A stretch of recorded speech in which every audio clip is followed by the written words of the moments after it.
राजा को दुख दे देना, राजा को शंकित कर देना, राजा को भ्रमित कर देना, राजा को थोड़ा भरमा लेना, राजा को अपने वाक्जाल में उलझा लेना, और ऐसा न कर सके राजा तो वर मांगना। और राजा अधिक दुखी होंगे तेरे रोदन से, क्योंकि धीर पुरुष, परम पुरुष, जो सत्पुरुष होते हैं, जो महापुरुष होते हैं, वो स्त्री के अश्रु नहीं देख सकते। जो पिता है वो अपनी पुत्री के अश्रु नहीं देख पाएगा। भाई अपनी बहन की आंखों के आंसू कैसे देखे? पति अपनी पत्नी की आंखों के आंसू कैसे देखे? हम अपनी पुत्रियों के अश्रु कैसे देख सकते हैं? हमारी पुत्रियां रो रही हो, बेटियां रो रही हो, मां रोदन कर रही हो, बहन रो रही हो, धिक्कार है ऐसे भाई को। वो कहेगा अरे तू मेरे प्राण ले ले बहन, तू दुख तो बता अपना क्या है।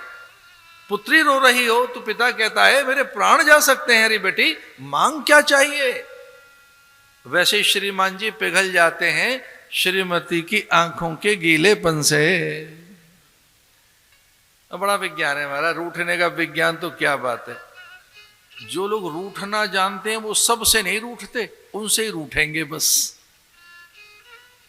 सबसे ठीक ठाक है।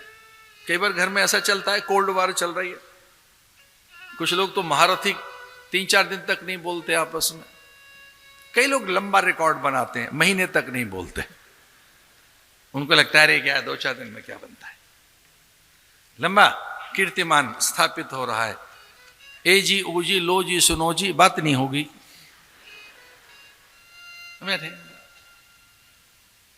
और कुछ तो इतने शातिर होते हैं कि बच्चों को नहीं बताएंगे, अतिथि अभ्यागत आगंतुक को नहीं बताएंगे, माता पिता को नहीं बताएंगे, पर दोनों में ठनी हुई है। ऐसा ही था। तो रोना है और तुझे रोना है।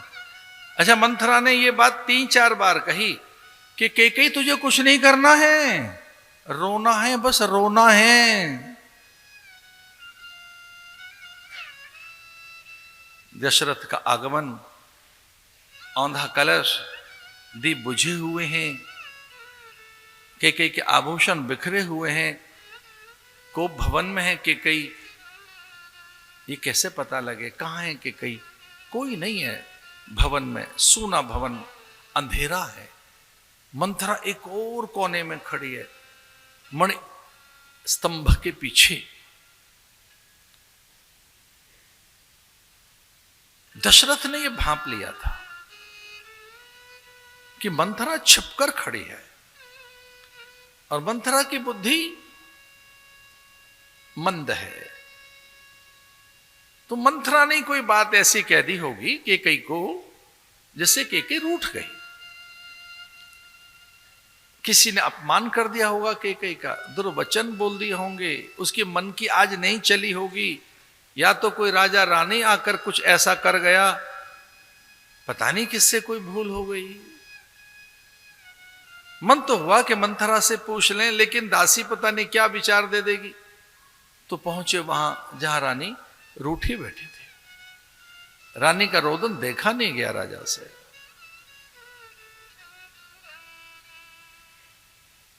और रानी से कहा उन्होंने कि जो भी दुष्ट है उसे सामने ला, जिसने भी तेरा अपमान किया है, तिरस्कार किया है, अनादर किया है, उसे प्रकट कर मेरे सामने। राम राजा बाद में बनेंगे, उसे मृत्यु दंड दूंगा। बता कौन है जिसके माथे पर मैं कहां के राज्य का मुकुट रख दूं और किसे भिखारी बना दूं। यहां तक कहने लगे दशरथ कि कौन वो राजा है, किस देश का, जिसने तेरा अपमान किया रानी, उसका तो मैं मुकुट छीन लूंगा, उसे भिखारी बना दूंगा। और किस भिखारी को तू राजा चाहती है, क्या चाहती है, मैं वैसा कर दूंगा, तू बोल तो सही। बार बार कह राम सुमुख सुनो चली पिक वचन, कारण मोहि मता गजगामिनी निज को पुकर। उस अपराधी का नाम बता रानी, वो कौन है? वो कौन है जिसने तुझे दुखित किया है? ऐसा तो कभी नहीं हुआ, तेने आभूषण फेंक दिए, को भवन में बैठ गई, रूठी बैठी है, रोदन, ये तो मैंने कभी नहीं देखा। उस अपराधी का नाम बता, वो कौन है। और कई बड़ी क्रुद्ध होकर दशरथ की ओर बढ़ी और दशरथ के वक्षस्थल पर अपनी तर्जनी रख दी रानी ने, ये कहकर कि वो अपराधी कोई और नहीं, आप हैं, आप ही वो अपराधी हैं जिसने मेरे साथ छल किया है, मुझे दुख दिया है। मेरे कोप का कारण हे राजन आप स्वयं हैं और कोई नहीं।